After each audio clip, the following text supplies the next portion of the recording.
Welcome back, ladies and gentlemen, boys and girls, to another session with your humble servant, Mr. Smith.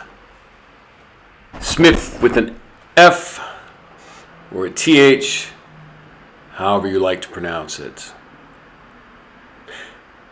I want to talk about censorship.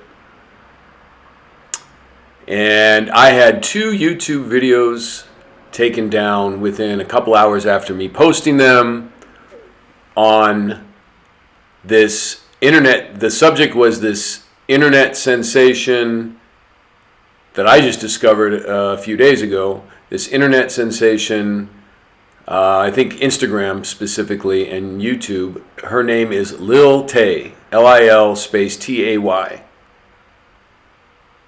And if you search that on YouTube, you can see this 9-10-year-old, because she was an internet sensation. She first became a hit in 2018. I think she was 9 or 10 years old right around that time. And you can see some of her videos, and you can see how disturbing it is. And so I was talking about how disturbing her videos are and how people are going to pay in the afterlife for exploiting and manipulating this little girl. And how we need to come back to the Most High God, because he's not tolerating this foolishness anymore, and he's going to burn this place to the ground. And I guess the powers that be didn't like it, so they took down my videos on Lil Tay. I'm going to put them on my Patreon page. They're both the same.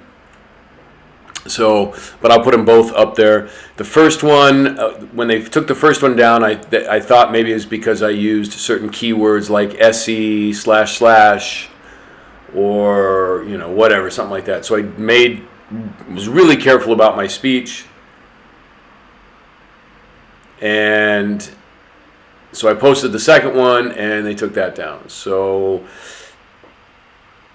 it kind of proves to me that, hey, I've been censored. Even though there was nothing sexual, I don't even know if I can say that word. There was no lewd or, material. No bad words, no profanity, no explicit pictures of any kind. But they just took them down. But you can see Lil Tay videos on YouTube and other people using her videos to talk about it and generate a buzz for their YouTube channels. You can find them on YouTube. But they took mine down. So, I wanted to start with that. And I guess I should pat myself on the back, because now I'm being censored. That means somebody's paying attention to me. But let's get to these gentlemen on the screen here.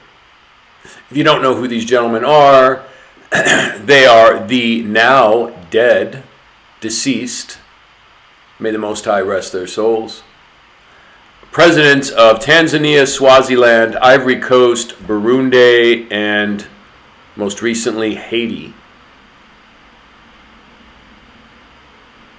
Okay, I know that the ex-Haitian president that was recently assassinated is the guy in the upper left corner, and I believe the guy in the lower right corner, the man in the lower right corner, is the ex-president of Tanzania.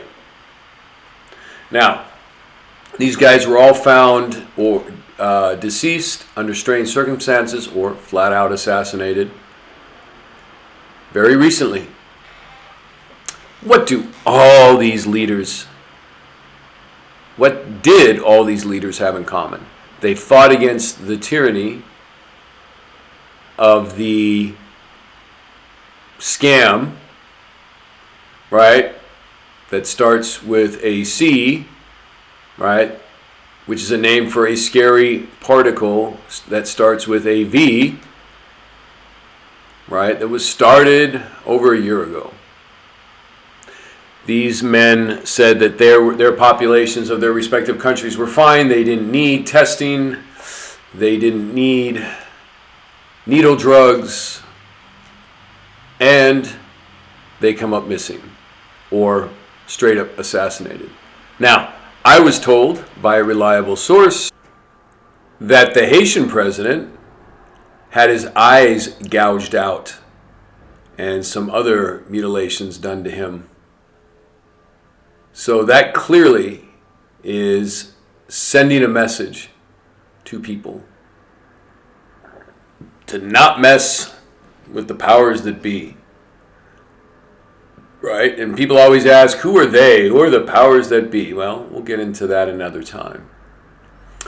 But they're basically the same people that started the Roman and the Greek empires. Right? The Bible tells us that the last empire to run the world will be the Roman Empire. And of course, part of their power is hiding themselves. They don't let you know that they are descendants of the Romans, or the people that started the Roman Empire, I should say. Right? We know that the Bushes, ex-President Bushes, they are direct descendants of Herod, the governor over the Judean province of the Roman Empire, as an example. And these are not nice people. They will do whatever they need to do to keep their agendas going. However, I don't want to get off topic. Right? Now, the Tanzanian president, the guy in the lower right, he, a year ago, or maybe a little more than a year ago, might have been April or May of 2020, he exposed that the testing for this particle that starts with a V, that everybody's afraid of, he showed that the testing was invalid. He sent in a sample of motor oil, a pawpaw fruit, which I think is their name for papaya, a goat, and a rabbit, and I think a couple other creatures besides humans. And he put human names on them and ages and made it seem like it was a sample that came from a testing center. The motor oil came back negative. The pawpaw fruit came back positive, and I think the goat was indeterminate. I forgot what the result on the rabbit was. Showing that they're not even looking at these samples. I mean, think about it. You send in a sample of a motor oil, you look at it, you run it through the machine. The machines should be saying, what is this stuff? So, I mean, these tests are complete shams.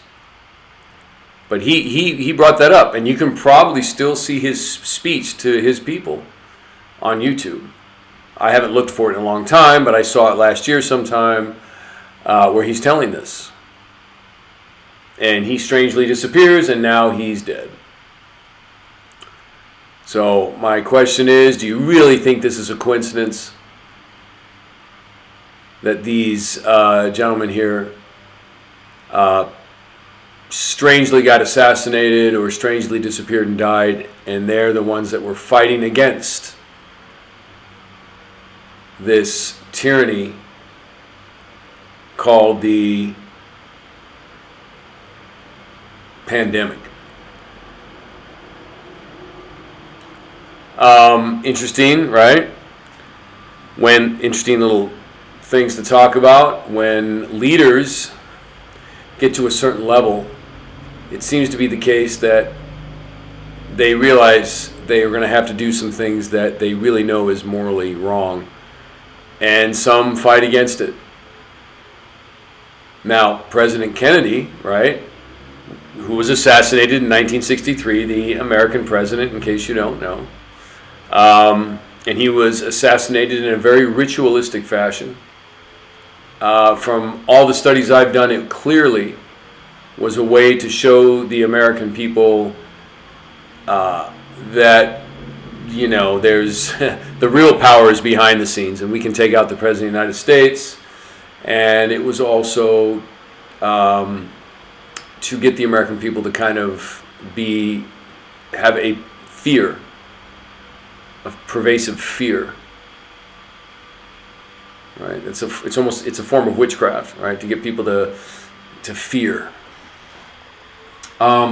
Kennedy had a not so famous speech just before he was assassinated, like 1 or 2 weeks before he was assassinated, and he was talking about secret societies and how they are repugnant. I remember he used that word, repugnant. I didn't learn of this speech until probably 15 years ago. It was never taught to me in any kind of school.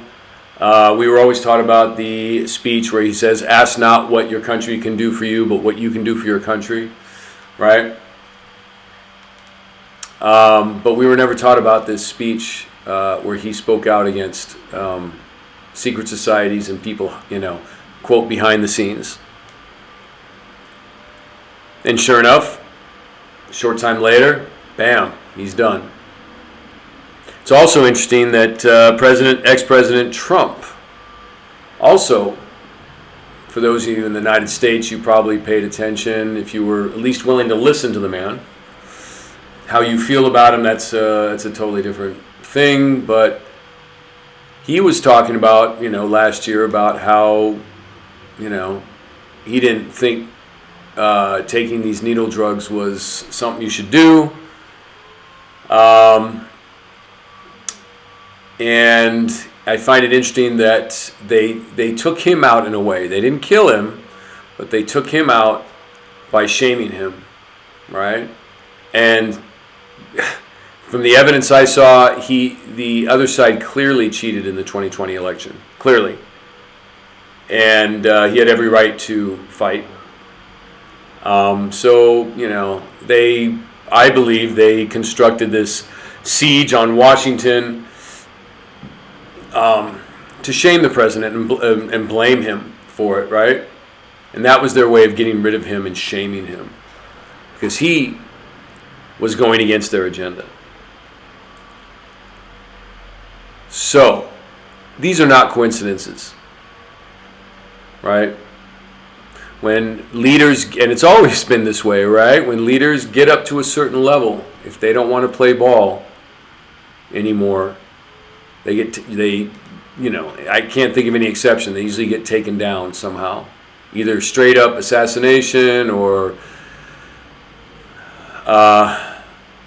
shaming or finding a scandal against them. There's a book out there called Economic Hitmen. Describes situations where organizations like the CIA will do this stuff. When pastors and preachers get to a certain level, and if they want to start talking truth, here comes the shame, right? Here comes the scandal. It happens. I don't think it's coincidence.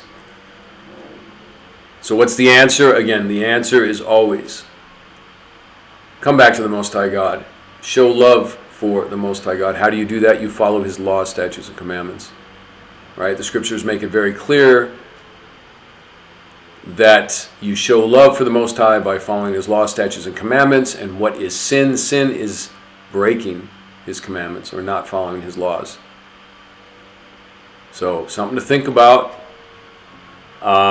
This is your humble servant, Mr. Smith. And I hope you're having a blessed day. We'll see you on the next one.